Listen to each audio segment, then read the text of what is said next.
오늘은 신체 16강 토라에 대한 기본 이해, 이런 제목으로 말씀을 드리겠습니다. 지난 시간에 제가 그런 말씀을 드렸죠. 야훼 신이 현실적인 제약 속에서 현실을 떠나서 토라 속으로 옮겨졌다. 이스라엘의 먼 그 상고사 속으로 야훼 신이 그 활동의 장을 옮기게 되었다, 이런 말씀을 드렸습니다. 그래서 이제 그 야훼 신이 옮겨진 토라, 구약 성경 5경을 얘기합니다. 5경은 뭐 창세기, 출애굽기, 레위기, 그 다음에 민수기, 신명기를 얘기하죠. 그 야훼 신이 옮겨진이죠. 야훼 신이 옮겨진 그 구약 5경 토라에 대한 이해를 좀 심도 있게 해보자, 이런 그런 의도로 이 시간을 가지게 됐습니다. 그걸 제대로 이해해야 그 토라 속에 나타나는 이제 야훼 신의 어떤 실체, 이런 것들을 잘 이해할 수 있겠죠. 자, 그래서 바로 얘기 들어가겠습니다. 이 토라라는 책이 어떤 책이다, 이런 말씀을 드리는 겁니다. 첫째, 토라는 이스라엘의 기본 토대와 신앙 정체성의 근거를 야훼의 말씀과 언약, 그리고 행위를 중심으로 역사적으로 서술한 저술이다. 역사 자체는 아니지만 마치 역사인 것처럼 서술한 그런 저술이다, 이렇게 얘기했습니다. 이건 야훼 신을 주인공으로 한 야훼 신의 말씀과 그 활약을 적은 그런 책이다, 이런 의미입니다. 그러면 인간들은 뭡니까? 이렇게 되겠죠? 그 반면으로 보면은 이스라엘 조상들의 역사이기도 하다. 이건 뭐 당연한 겁니다. 그런데 이스라엘 조상들의 입장에서 볼 때는 이제 가장 중요한 건 이제 역시 출애굽 역사입니다. 그래서 이제 모세 오경을 보면은 사실 그 출애굽기 이후로 신명기까지는 애굽에서의 탈출, 출애굽의 역사를 이제 중심으로 기술됐다는 걸 알 수 있죠. 그건 우리가 꼭 두야합니다. 하나님의 말씀과 행위를 적되 출애굽 역사라는 것을 중심으로, 물론 다른 부수적인 그런 사건들도 있지만 대사건은 이제 출애굽 사건이다. 워낙 그 사건 자체가 야훼 신의 어떤 그 주도성과 그 다음에 그 의지를 반영하고 있죠. 그 다음에 놀라운 능력을 발휘하고 있고 또 끝내 성공했단 말이죠. 그 대단한 일이. 그렇기 때문에 아주 자랑스럽게 출애굽 역사를 이제 서술하는 거죠. 자, 그러면 토라는 이스라엘 기본 토대와 신앙 정체성의 근거라고 했는데, 신앙 정체성의 근거는 뭐 여러분도 아시겠죠. 야훼 신앙이니까. 근데 기본 토대는 뭐냐? 이스라엘의 기본 토대. 이제 우리 한국, 대한민국의 어떤 토대가 뭐냐? 뭐 이런 거 우리가 얘기할 수 있겠죠. 우리 한국이라는 것의 어떤 실질적 토대가 뭘까? 마치 그런 걸 생각해 보자는 거죠. 그래서 이제 그 구약 성경이 얘기하는 이스라엘의 기본 토대는, 첫째는 야훼 신의 선택입니다. 야훼 신이 이스라엘을 선택함으로써 선택된 이스라엘의 역사가 이제 시작된다, 이러기 때문에 첫째는 그 민족의 선택, 야훼 신에 의한 이스라엘 민족의 선택. 이제 구체적으로는 이제 아브라함을 선택한 거죠. 이스라엘 민족의 선택. 그 다음에 두 번째는 땅 약속입니다. 땅 사여 약속, 땅을 주겠다는 약속. 그 창세기 17장인가요? 그 보면 아브라함한테 그렇죠. 여기 보이는 가나안 땅을 너와 내 후손들에게 줄 것을 약속한다, 그랬죠. 반드시 줄 것이다. 그래, 가나안 땅을 아브라함에게도 약속하고 그 후손들에게도 약속했기 때문에 어때요? 바벨론 유수에 가서 그렇게 이제 민족이 소멸될 그런 가능성이 있을 때도 그걸 기억하면서 옛날 이야기, 신화 같은 데 나온, 설화 같은 데 나온 그런 이야기를 기억하면서 강력한 희망을 가졌던 거죠. 그 땅을 준다. 가나안 땅은 너희 것이다. 이렇게 땅 사이의 약속. 그것이 이제 두 번째 토대고요. 뭐 세 번째는 우리가 잘 아는 그 율법, 그 언약 율법, 그 우리가 율례와 뭐 율법 이렇게 하죠. 그런 규범, 법질서. 그런데 그것을 이스라엘 사람들은 자기들 스스로가 이것을 뭐 사회적으로 만들어냈다고 생각하지 않고 하나님이 주셨다고 생각하죠. 그죠? 돌판에 새겨서 주고 막 그러죠. 그러니까 그 율법책도 이제 모세를 통해서 이렇게 서술하게 하고요. 그래서 이렇게 이스라엘의 기본 토대 세 가지와 그 다음에 신앙의 정체성의 근거를 야훼를 주인공으로 해서, 야훼 신을 주인공으로 해서 그의 말씀과 언약 그리고 행위를 기술함으로써 그 근거를 확보하는, 확립하는 그런 책이 모세오경입니다. 토라예요. 그걸 지으려고 여러분이 읽어보면 그게 아주 체계적으로 구성되어 있어요. 좀 답답하기도 하지만 그런 책이다. 우선 그걸 좀 꼭 확인하고요. 그래서 우리가 이제 고대 이스라엘을 이해하려면 모세오경을, 이 토라를 반드시 읽어야 합니다. 잘 이해해야 합니다. 그냥 읽어서만도 모르죠. 그 깊은 그 관계를 다 이해해야 합니다. 물론 이 토라, 모세오경이라고 흔히 하죠. 모세가 쓰지는 않았지만 이 오경은, 오경에 써 있는 그 자체가 역사는 아닙니다. 옛날 신화나 설화 이런 것들을 중심으로 했고, 그 다음에 율법이나 이런 그 기존 자료들을 집어넣어서 이게 복원한 것이기 때문에 그대로 사실 자체는 절대 아닙니다. 그건 우리가 분명히 알아야 하고요.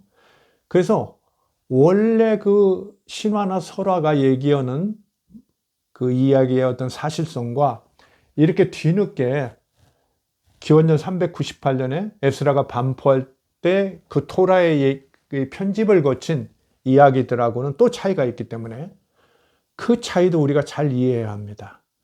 그래서 대개 이제 뭐 신부님들이나 목사님들, 뭐 신학자들 대개 보면 어때요? 뭐 이렇게 변증하다가 조금 불편하거나 이러면 그저 뭐 신화 속의 얘기인지 실제 역사인지 이걸 구분하지 않습니다. 그런데 저는 지금 그걸 구분해서 얘기하고 있어요. 그렇죠?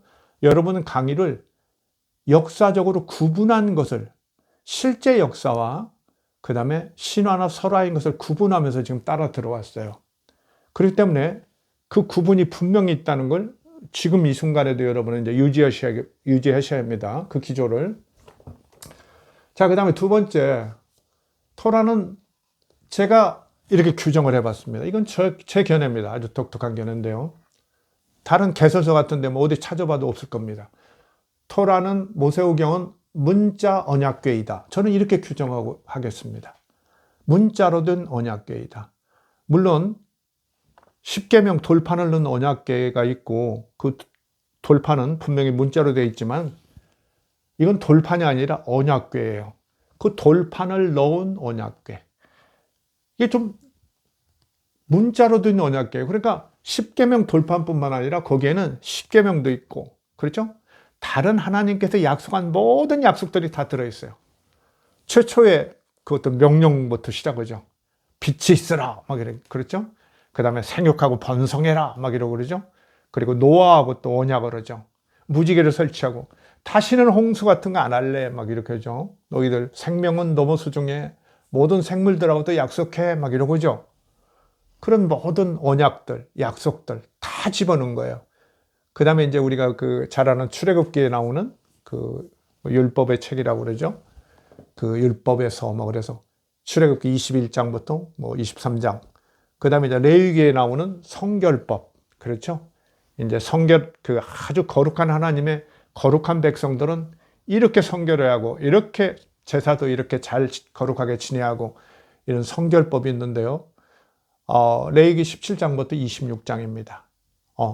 그런 것들. 그 다음에 이제 신명기 율법, 잘 알죠? 신명기 아주 뭐 5장에서 28장인가까지가요? 아주 율법이 길게 나오죠. 그 모든, 그러니까 기존에 빼앗기고 사라진 언약궤에는 10계명, 10가지 계명 맞는 그 돌판만 있었는데, 이 토라는 그 10계명 돌판은 물론이고 그 앞에 언약들과 그 뒤에 언약들과 율법들 모든 것들을 넣은 그야말로 문자 언약궤예요. 이게 문자 언약궤예요. 아시겠죠? 문자 언약궤. 그야말로 그 계명 언약 그 자체를 녹여가지고 전부 이 책 안에 집어넣은 겁니다. 그래서 문자 언약궤라고 볼 수 있다. 제가 이렇게 규정을 해봅니다. 잃어버린 언약궤, 바벨론한테 그 침략을 당할 때, 정복당할 때 잃어버린 언약궤의 확대 회복이다. 단순 회복이 아니에요.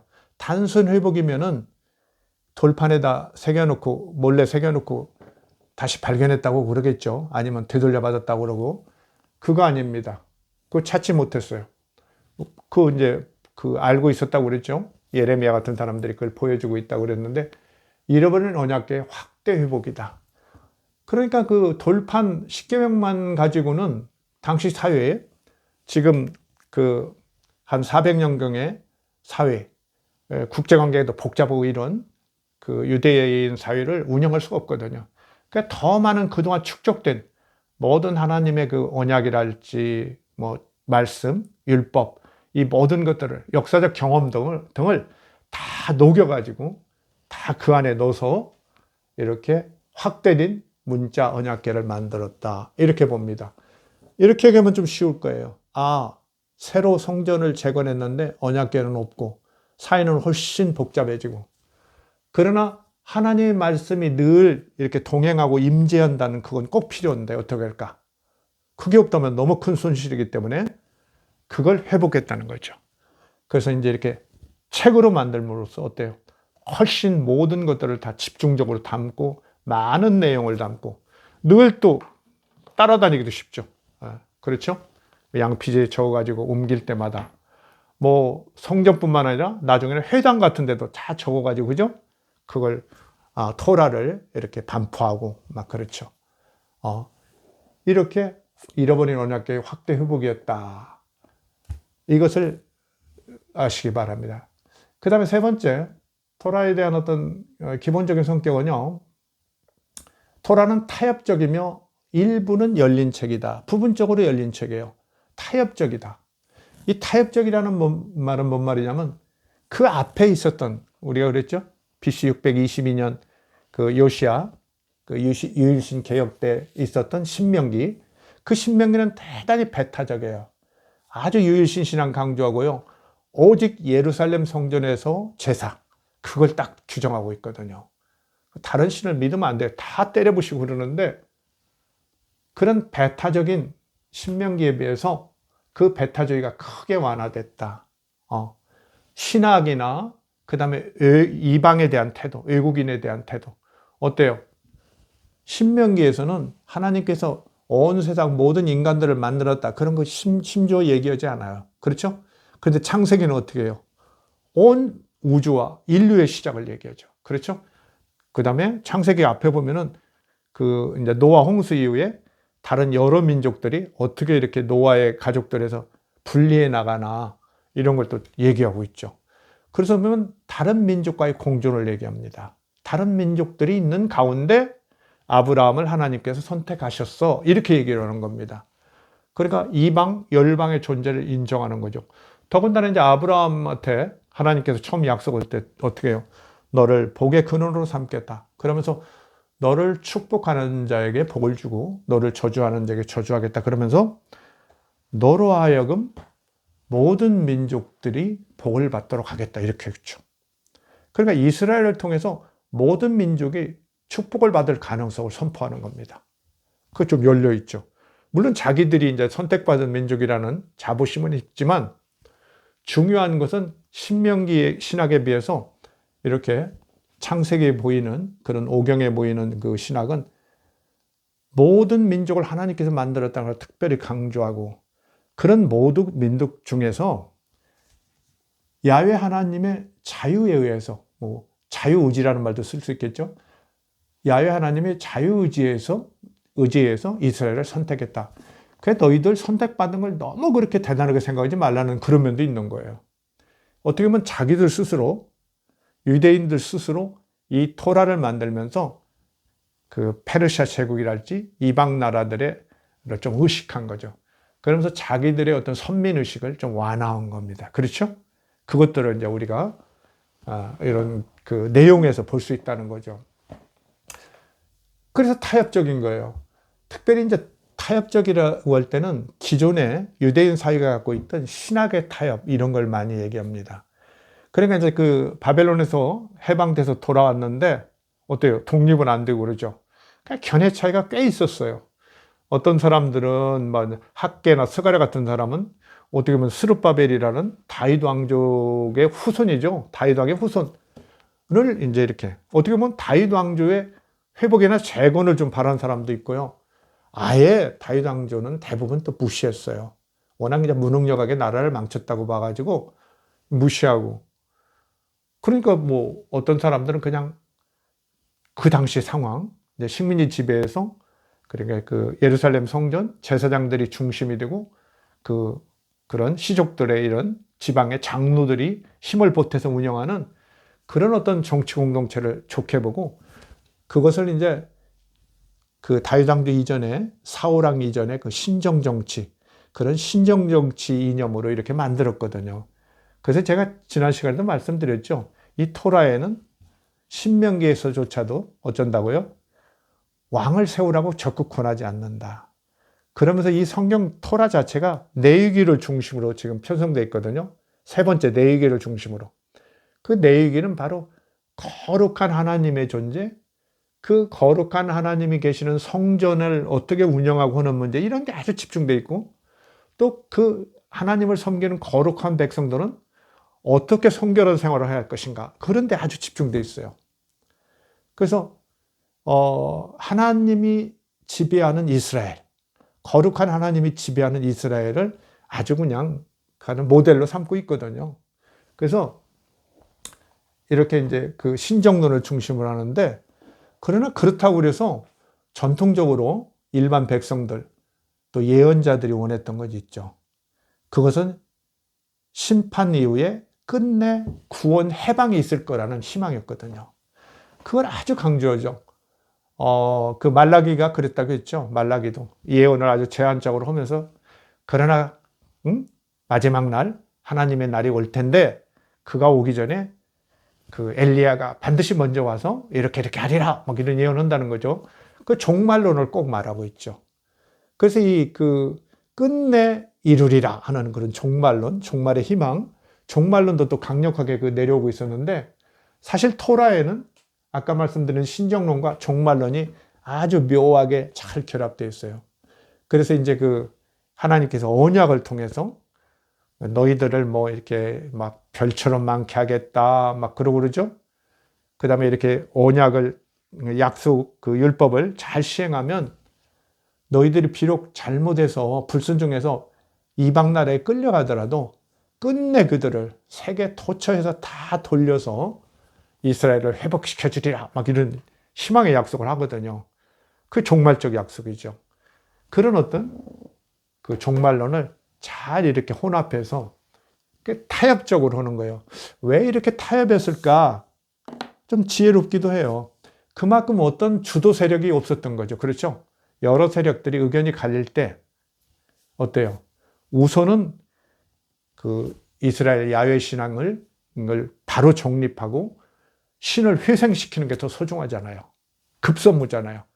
그러니까 모든 사람들이 약간의 견해차, 상당한 견해차를 덮고, 그렇죠? 우선 급한, 이렇게 그 야훼 신앙을 체계화하고 정립하는데 같이 나섰던 거죠. 그래서 이런 타협적인 내용이 나오게 됐다, 이런 거고요. 아까 열린 책이라는 건 얘기했죠. 그 페르시아 등 외국을 의식해가지고 이래 했다. 이렇게 좀 열린 그 배타적 민족주의를 주장하지 않고 좀 완화시켰다. 그런 얘기였고요. 그 다음에 여기 편집 구성상의 타협적인 그런 면도 있다고 그랬는데 이 말은 뭐냐면요. 원래 이 모세오경이 토라가 기존에 그 신명기의 역사서가 있었단 말이죠. 신명기를 위시해서 여호수아, 뭐 사사기, 사무엘기, 열왕기가 있었는데 그 기본 역사서를 의식하고 일부 예언서 자료도 의식하면서 이게 만들어진 책이거든요. 그리고 그걸 크게 의존하게 됐단 말이에요, 사실은. 신명기 자체가 이제 들어오니까요. 그렇기 때문에 모세오경은요, 오경이라고도 하는데 어떤 분들은 육경이라는 구분도 해요. 여호수아기까지를 넣어가지고 신명기 다음에 여호수아기까지. 그럼 여호수아기까지 넣으면 어떻게 되냐면 하나님의 땅의 약속이 상당 부분 해결된, 실현된 그런 사실을 얘기하죠. 그래서 그 육경이라는 말도 쓰고요. 구약의 육경이라는 말도 쓰고요. 더러는 이제 구경이라는 말도 씁니다. 구경은 바로 아까 말씀드린 모든 역사서를 다 넣는 거죠. 역대기는 아닙니다. 그 신명기의 역사서. 그러니까 여호수아, 사사기, 사무엘기 상하, 열왕기 상하까지를 넣어가지고 그 앞에 그 다섯 책 해서 합쳐서 모두 구경을 넣죠. 그러면 이건 뭐냐? 하나님께서 이렇게 이제 처음에 창조하시고 언약하시고 해방시키시고 이렇게 했는데 결국은 이제 이스라엘 왕조가 결국은 제대로 국가 운영을 못하고 백성들이 불순종해서 왕과 백성들이 불순종해서 나라가 망하고 어떻게 돼요? 그 이제 열왕기 마지막에는 이제 그 제표관 바벨론 제표관 여호야긴 왕이 오랜 감옥 생활을 수십 년 살다가 이렇게 옥에서 나오는 그런 장면을 기록하면서 끝나거든요. 그러니까 이게 실패를 얘기하는 건지 어떤 가능성을 얘기하는지 모르지만 일단 실패를 얘기하면서 어떤 가능성 같은 걸 남겨놓기도 하거든요. 이름으로써 그 국영체제가 완성됐다. 그러면 어떠냐? 그 다음은 뭐냐? 그 다음은 다시 언약의 바탕에서 시작할 수 있는 어떤 역사를 예견하고 있다는 거죠. 그러니까 왜 그러냐면은 우리가 신명기 같은 데 보면은 그렇죠. 너희가 이렇게 순종하고 하나님의 법들을 잘 지키면 내가 약속한 것을 다 너희 조상들로 약속한 것을 끝까지 다 이루어 줄 것이다. 서로 너희들이 불순종해서 나라가 망하더라도 너희들이 회개만 하면 돌이키기만 하면 꼭 회복시켜 줄 것이다. 이런 약속을 하거든요. 그러니까 이제 한 번은 역사가 실패했더라도 어때요? 그 약속에 근거하면 다시 한번 시작할 수 있는 거죠. 다시 한번. 그렇죠? 실패했더라도 마음을 돌이키면 어때요? 회개하면 다시 시작할 가능성이 사실 오경에 열려 있는 것이기도 한 거죠. 그래서 이렇게 편집상의 체제상으로도 이런 그 타협점인 면이 있다. 이렇게 얘기하고요. 그 다음에 또 하나 여기서 일부 열린 책이라는 데에 대해서 조금 보탤 것이 있는데 그 이스라엘이 겪은 고난의 역사 경험도 잘 반영되어 있다는 거예요. 아까 이제 제국을 의식하고 이런 면도 있지만은 그 이방인에 대한 열린 감정을 갖고 있기도 하지만 예를 들면 이제 그 대표적인 것이 노아 언약인데요. 창세기 9장 8절에서 13절에 있습니다. 이 노아 언약은 홍수가 끝난 다음에 그렇죠. 하나님께서 야, 내가 참 너무 심했다 이러면서 무지개를 만들어 놨으니까 다시는 이제 무지개가 뜨는 걸 보고 너희들 그 홍수 그렇게 많이 내리지 않겠다. 그러면서 이제 그 언약을 하는데 지난번에도 말씀드렸죠. 노아의 가족들과 너희들과 너희 후손들과 모든 살아있는 생물들과도 약속한다고 그랬죠. 그러면서 어때요? 뭐 가족과 후손은 누가 후대에 집어넣더라도 모든 살아있는 생물을 넣었다는 거 놀라운 거죠. 하나님의 언약의 대상으로 모든 살아있는 생물들을 넣었다는 거예요. 그거 어떻겠어요? 아마도 그건 유대 나라가 망하는 과정, 그 다음에 바벨론에서의 고통, 돌아와서의 고난 속에서 어떻겠어요? 얼마나 많은 생명들이 죽었잖아요. 사람도 많이 죽고 그렇죠? 자연 산천도 깨어지고 동물들도 곧 많이 죽었겠습니까? 양이니 이런 염소 이런 것들. 그러니까 이렇게 생명의 소중함에 대한 인식이 굉장히 커졌던 것 같아요. 그런 것들이 이렇게 노아 언약 같은 데 반영되어 있다. 이렇게 보입니다. 자, 토라의 기본 이해 네 번째는 토라는 자료가 매우 부족한 상태에서 만들어졌다. 그걸 알 수 있어요. 자료가 부족하다. 자료가 많지 않겠죠. 한번 생각해 보세요. 이게 우리나라로 보면 어때요? BC 한 400년, 500년이면 정말 고조선 그 단계인데 확실한 역사를 많이 쓸 수가 없죠. 그렇죠? 근데 훨씬 앞에 예를 들면 아브라함 그게 언제냐? 성경이 말하고 있는 아브라함의 연대가 언제냐? 결의 차이가 있을 수 있지만 예를 들면 BC 한 19세기쯤 된다고 생각해 보세요. 그런 거 얘기하는데 무슨 자료가 제대로 있겠어요? 거의 다 신화고 설하고 그랬죠. 그러니까 어떻게 되느냐. 자료 부족에 허덕여요. 그 실제 창세기 같은 데 보면 어때요? 내용이 이렇게 충돌하는 내용들이 가끔 나와요. 다른 문서 자료들이 있으면 약간 내용이 다르면 그냥 이놈도 넣고 둘 다 넣는 거예요. 그렇죠? 둘 다 넣어요. 자료가 없으니까. 그 다음에 뭐 아브라함 같은 경우도 그렇죠. 아브라함 축복 오는 얘기가 몇 번 나와요. 그렇죠? 처음에 만났을 때도 축복 온다고 얘기하고, 이삭을 낳을 거야 할 때도 또 축복 오고 막 그렇죠? 그 다음에 이삭을 또 번제로 드리려다 말았을 때, 그때도 네가 진짜 믿는구나 하면서 축복 막 또 언약도 하고 그러죠. 그런 반복적인 언약이나 이런 내용이 많습니다.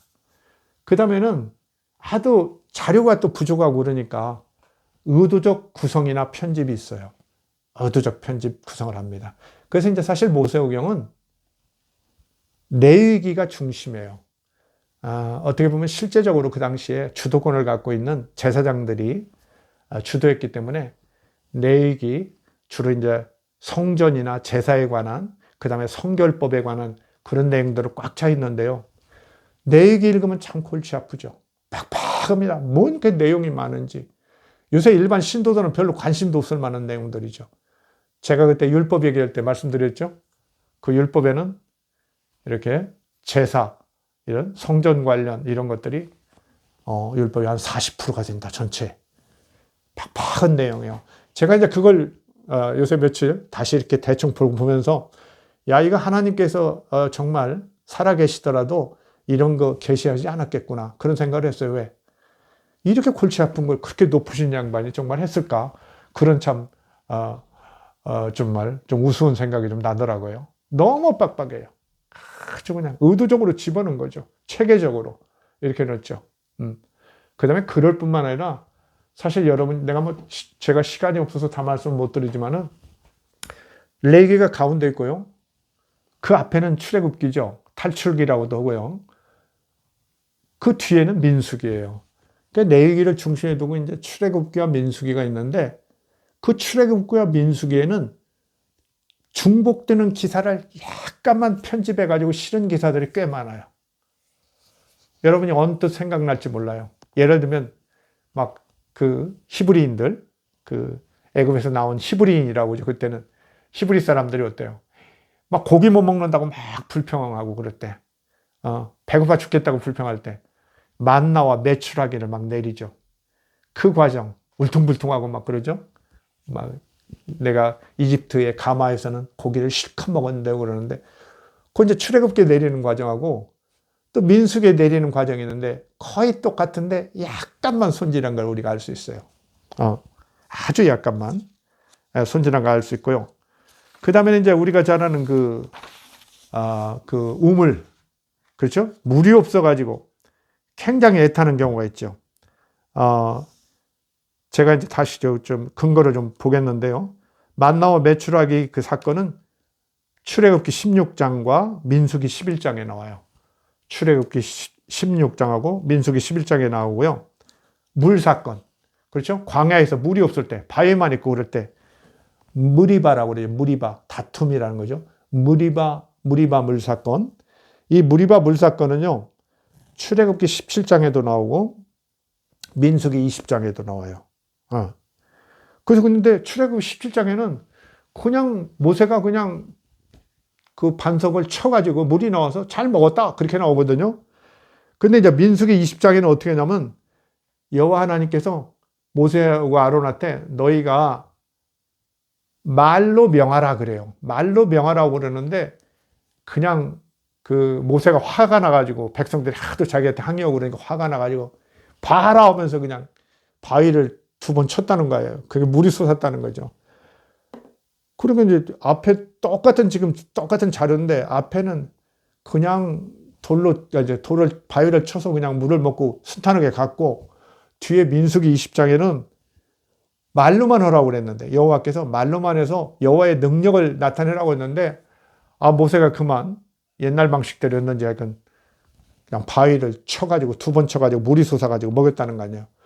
그러니까 하나님께서 막 진노하셨어요. 그러면서 모세하고 아론, 너희들은 나의 영광을 가렸으니까, 내 말대로 안 했으니까 너희들 가나안으로 못 들어가. 광야에서 살다가 죽을 거야. 그랬다는 거 아니에요. 그래서 조금 있다가 아론은 죽어요. 형님 아론 먼저 죽고요. 모세도 결국 못 들어가죠. 보면은 참, 이게 자료가 없는데 어떻게 전설 자료가 하나 있는데 그걸 앞뒤에 기묘하게 넣어서 썼구나. 이걸 알 수 있죠. 물론 뭐 1.1획도 틀림이 없다고 그런 문자주의를 갖고 계신 분들은 다르게 얘기했지만, 아니 그렇게 오래된, 모세가 언제적 사람이에요? 성경이 얘기하는 대로 하면 한 기원전 1450년경 얘기고요. 역사적으로 조금 현실적으로 유추해 보면 한 1200한 30년경에 활동했다고 볼 수 있는데, 그때 무슨 자료가 있었겠어요? 무슨 자료가. 그렇죠? 언어, 히브리어 이런 것도 사용되고 뭐 적극적으로 그런 시도 아닐 텐데 무슨 그런 자료가 있겠어요. 그러니까 이제 그 신화나 전설로 설화로 이렇게 내려오는 것들을 그냥 이곳에도 쓰고 저기서 쓰고. 그래서 저는 역사학자니까 혹시 이게 다른 사람들이 편집했나 이런 생각도 했는데, 너무 두 그 내용이 비슷한 중에 트릭을 부린 걸 느껴지거든요. 이렇게 좀 손을 일부러 댔구나, 재주를 피웠구나, 뭐 역사학자로서의 어떤 감각이랄까 이런 걸로 이제 느껴지니까 이건 분명히 의도적인 편집이 있었다, 이런 생각이 들더라고요. 그래서 하여튼 자료가 크게 부족한 상태에서 의도적인 구성 편집이 있었다. 꽤 어려웠을 텐데 너무 어렵지는 않았다, 이런 생각도 좀 들었어요. 왜 그러냐면 이분들은 저희와 같이 실증적으로 이렇게 다투는 분이 아니라 신앙적으로 어떤 목표와 확신이 있기 때문에, 기존에 이제 신명기 같은 건 있고요. 그렇죠? 역사서도 좀 있고, 예언서 자료도 일부 있고, 그 문서들도 들어 있죠. 부분적인 거, 우리가 뭐 그 야훼 문서, 엘로힘 문서 하는 거 이런 것들, 이렇게 부분적인 문서 자료도 있기 때문에 이렇게 적극적 의도와 목표를 가졌을 때, 그 편집은 너무 힘든 건 아니었을 것이다, 이런 생각을 해요. 그런 생각을 합니다. 그 다음 5번째입니다. 신명기의 계약 신학을 신의 조상들에 대한 은혜의 언약에 예속시켰다. 이 말은 뭐냐면, 원래 신명기가 더 먼저 나왔다고 그랬죠. 모세 오경에는 뒤에 있지만 신명기가 더 훨씬 일찍 나왔다. 근데 그 신명기의 그 신학은 응보율이에요. 우리가 인과응보 그랬죠. 그래서 잘한 사람은 상 주고, 그렇죠? 선한 것을 한 사람은 선한 걸로 복으로 주고, 그렇죠? 악한 짓을 한 사람은 정말 저주로, 아주 불행으로 갚는 거죠. 그런 인과응보율이거든요, 신명기의 계약신학은. 근데 신명기의 계약신학은 지난 시간에도 좀 얘기했죠. 너무 이걸 그냥 기브 앤 테이크니까요. 어떻게 돼요? 살다가 보면 너무 주고받고 우리 내 밥값 내가 내고 네 밥값 네가 내면 편하게 넣어지면 어때요? 어떤 그 정이랄까 우정 이런 것들이 돈독해지지는 않죠. 더 적극적인 그 인간관계가 형성되는 데는 조금 한계가 있는 거 아닙니까? 그런 한계가 있는 거예요. 더군다나 신명기의 어떤 신학을 믿고 열심히 살았는데 결국 실패해가지고 바벨론 유수까지 가고 해방됐다고 하지만은 독립은 이루지 못하고 식민지 상태에 계속 눌려있고, 이런 걸 생각할 때 신명기의 그런 응보율적인 계약신학이 그렇게 호소력, 설득력을 유대인들에게 조금 한계가 있다고 보는 거죠. 조금 문제가 있었다. 그럴 때 어떠냐? 사실은 이 토라는요, 이렇게 창세기 같은 데 보면 어때요? 그냥 하나님께서 조상들에게 일방적으로 그냥 언약을 해요. 은혜의 언약. 은혜의 언약을 합니다. 아까 그 노아하고도 했죠? 노아하고도 막 은혜의 언약. 너희들이 잘못하건 어쩌건 너희들의 생명을 다시는 그렇게 없애려고 하지 않을게, 막 이런 거예요. 아시겠죠? 잘못하면 벌은 주지만 그렇게 막 너희들은 완전히 이 땅에서 그냥 도말해 버리려는, 완전히 멸종시키는 그런 시도는 다시는 안 할 거야. 그러면서 생명을 보장하거든요. 생명을 보장해요. 그 다음에 아브라함한테도 그렇죠. 그렇죠. 너와 내 자손에게 이 땅을 주겠다. 걱정하지 마라. 꼭 지킨다. 뭐 그러면서 어때요? 뭐 100살 가까운 노인한테 아들을 또 주고 막 그런 걸 하잖아요. 그게 실제냐 아니냐를 떠나서. 그 토라 내에서는 실현되잖아요. 그렇죠? 그 다음에 출애굽도 그렇죠. 출애굽도 실현시키잖아요. 너희 조상들과 약속했기 때문에 내가 이렇게 힘을 들여서 끝내 너희들을 해방시키는 것이다. 막 이러고 그러잖아요. 그러니까 조상과의 언약은 아주 그 일방적인 은혜로운 언약들을 많이 이렇게 반포하면서 이스라엘 민족을 끝내는 해방시키고 영광스럽게 하겠다는 그런 어떤 희망을 남겨주거든요. 그래서 그걸 이제 은혜의 언약이라고 그러는데요. 조상들에 대한 은혜의 언약이 더 큰 거죠. 은혜의 언약 안에 신명기 계약 신학, 그 율법적 그런 신학을 은혜의 언약 안에 이렇게 품어버립니다. 아시겠죠? 그게 좀 날카롭고 가시가 있는 것이지만은 어떻게 보면 아주 듬직한 가죽 부대 같은 걸로 그걸 안아버리는 거예요. 그 날카로운 것도 이렇게 그렇잖아요. 상자나 부대가 좋으면 안을 수 있듯이 이렇게 너그러운 은혜, 일방적이고 사랑으로 보고, 그렇죠? 너희들을 내가 선택했어. 아브라함 너는 나의 친구야. 너한테 무슨 말을 못하겠니? 막 이러는 거죠. 그러면서 내 후손도 걱정하지 마라. 그렇지?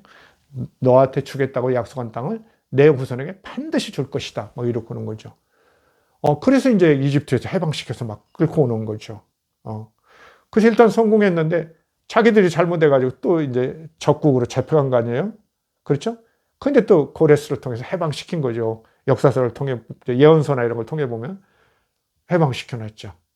그 너희들은 늘 가능성이 있는 것을 이제 확인해 주는 거죠. 그 은혜의 언약.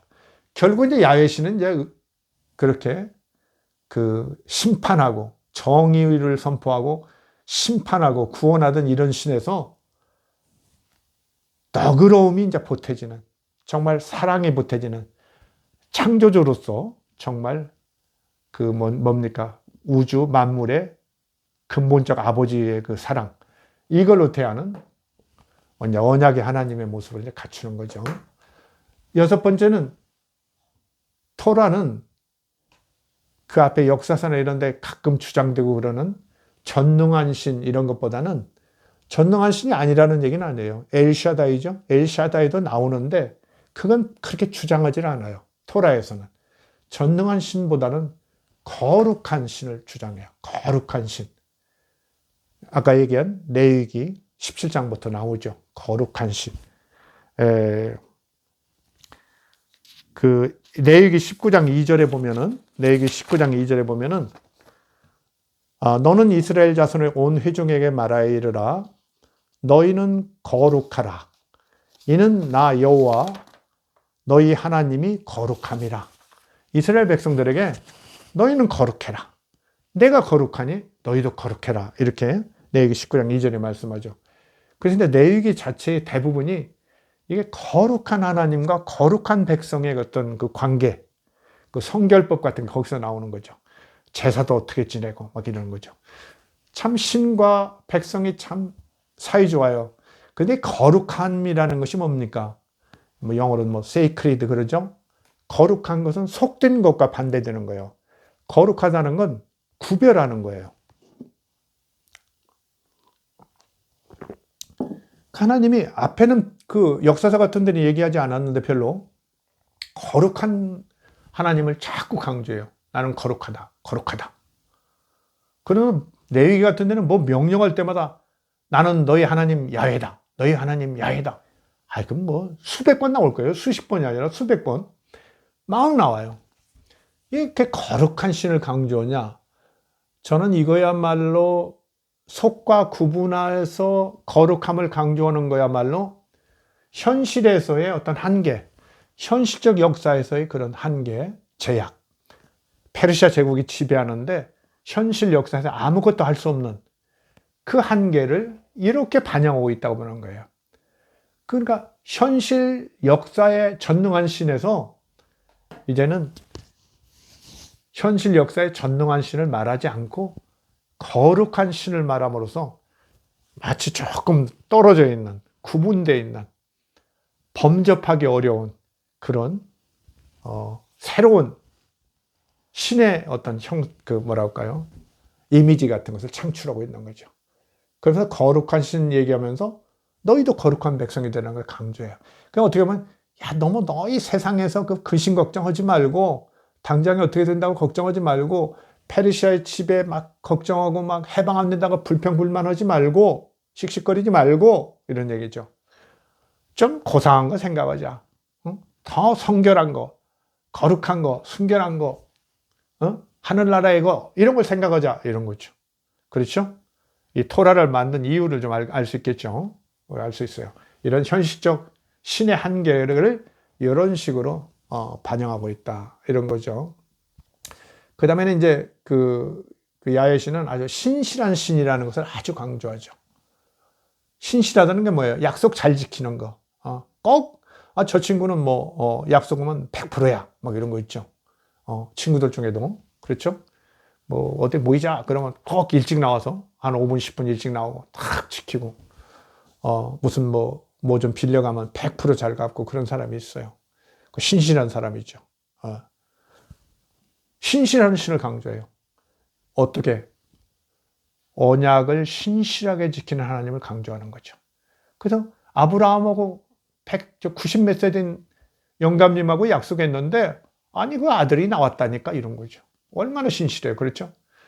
그 다음에 저 히브리 이스라엘 백성들이 애굽에서 그 노예 노동에 시달리고 고통 신음소리를 듣고는 어때요? 아이쿠 내가 아브라함 이삭 야고보 약속했지. 그 후손들을 정말 그 뭡니까 하늘의 별보다 더 많고 이렇게 번성하게 한다고 그랬는데 아니 쟤들이 죽어가는구나. 그들과의 언약을 회상해 가지고 어때요? 해방시키죠. 10가지 재앙을 막 놀라운 능력을 발휘해서 바로를 억압하고 해방시키잖아요. 이 신실한 신이요. 아주 신실한 신 개념을 강조해요. 이것도 현실적 한계를 저는 반영한다고 보는 거예요. 당연히. 현실에서는 안 되는데 걱정하지 말아라. 너희들한테 당장 지금 구원, 해방을 주지는 못하지만 너희 조상들에게 약속했던 걸 다 이뤘고 너희 조상들과 약속한 커다란 언약들이 있는데 그것은 여전히 실현해 가고 있다. 끝내도 실현할 것이다. 과거 역사가 증명하지 않느냐 이런 거죠. 그렇죠? 이집트 해방도 있었고 바벨론의 요새에서도 해방도 있었다. 지금 당장 식민지 상태에서 해방 구원되지 않았다고 해서 그러지 마라. 너희 조상들하고 약속한 거 언약 율법에 약속한 거 반드시 지킨다 이런 거죠. 그래서 하나님의 어떤 그 개념 자체가 전능한 신보다는 거룩한 신, 신실한 신 개념으로 이렇게 돌아갔다. 이것은 현실적 한계를 분명히 반영하고 있는 것이다. 역사가니까 이렇게 얘기하는 거예요. 그렇죠? 다른 분들은 신학하고 이런 분은 이렇게 얘기하지 않겠죠. 하나님께서 이렇게 거룩하고 신실한 신이심을 그 옛날부터, 그렇죠? 그렇죠? 노아나 아브라함, 모세를 통해서 입증하셨습니다. 이렇게 얘기했죠. 저는 그렇게 보지 않아요.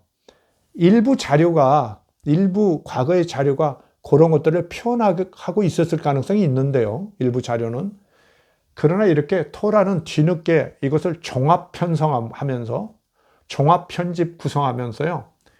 이 모든 신들의 어떤 그런 상황을 이렇게 재정리한 거예요. 그래서 모았어요.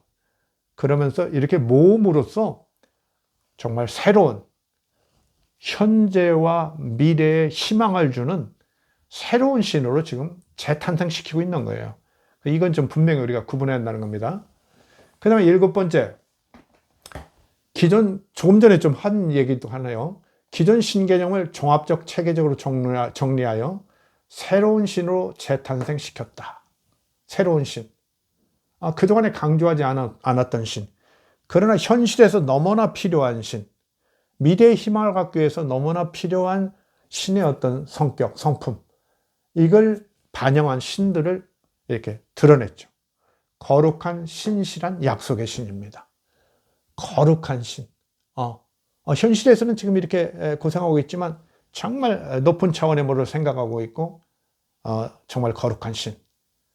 그는 물론 창조주였기도 하고요. 물론 전능한 신이 되었겠지만 그것을 넘어서는 정말 속되지 않은 정말 구별된 높고 깨끗하고 고상한 그런 걸 추구하는 신. 그 백성들도 그런다는 거죠. 그 다음에 아까 얘기한 신실한 신, 정말 정확한 신. 약속은 반드시 지키는 신. 그래서 어떻게 했어요? 약속의 신이죠. 약속만 하고 안 지키는 신이면 어떻게 되겠어요? 신실하지 않으니까 약속의 신도 될 수 없죠. 정말 약속의 신으로 믿을 수 있는 신. 거기에 이제 희망을 거는 거죠. 지금 우리가 이렇게 페르사의 지배하에 이렇게 어렵지만 우리는 현실의 어려움 너머에 미래에 반드시 어떤 구원과 해방이 있다. 확신한다. 뭘로? 과거에 되어진 일로. 그런 거죠. 그 신실한 하나님을 믿음으로써 우리는 반드시 이루어질 것이다. 이렇게 하는 거죠. 그래서 현실의 그 어려운 한계를 넘어서 미래 종말의 구원에 대한 희망을 제시합니다. 그 희망의 신이고 구원의 신이고 그렇죠? 아까 얘기했죠? 약속의 신, 언약의 신이라니까요. 그 몰트만 같은 사람이 그랬죠? 희망의 신학 뭐 이런 책도 쓰고 그러는데 뭐 어려운 얘기 아니에요. 사실은. 예. 그분 책을 뭐 한 40여 년 전에 대학 그 시절 군대 갔다가 읽었다가 최근에 다시 새로 번역된 것이 있어서 다시 읽어봤는데 읽어보니까 뭐 특별한 얘기는 아닙니다. 바로 여기서 이미 나오는 거예요. 그렇죠? 그게 또 그 유대교와 그리스도교의 또 어떻게 보면 기본 어떤 그 어떤 사상이 있죠. 우리가 그 미래의 약속이 반드시 이루어질 걸 믿고 그 미래가 이루어진다는 그 확신하에 전제하에 현재를 그렇죠? 거룩하게 하나님 나라 그 백성답게 사는 게 그리스도인들의 생활이거든요. 그것들이 이미 이 토라에 반영되고 있다. 그 BC 400년경에 이런 유대의 그런 종교적 지성들에 의해서 현실의 어려움, 정말 종교의 어떤 소멸 가능성, 야훼신의 정말 소실 가능성 앞에 깜짝 놀라서 그렇죠? 정말 모든 자료들을 동원하고 자기들의 상상력을 동원하고 이래서 이렇게 놀라운 정말 언약궤를 복원하는 잃어버린 언약궤를 확대 회복함으로써 어때요? 그 뒤로 이제 유대교는 이런 확대된 언약궤라는 경전을 갖게 되는 거죠. 중심 경전, 핵심 경전을 가짐으로써 이제 유대교 신앙을 유지할 수 있는 거죠. 현실이 어렵더라도 그렇죠?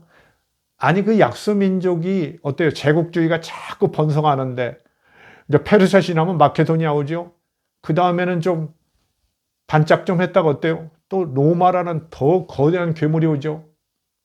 이렇게 갈수록 제국주의가 이렇게 번창하는데 그 약소민족이 어떻겠어요? 약속의 신과 더불어서 그 고통과 고난, 연약함을 지켜내는 거죠. 예. 그래서 이 토라의 어떤 성립, 형성이라는 건 그만큼 이스라엘 종교사에서 중요하고요.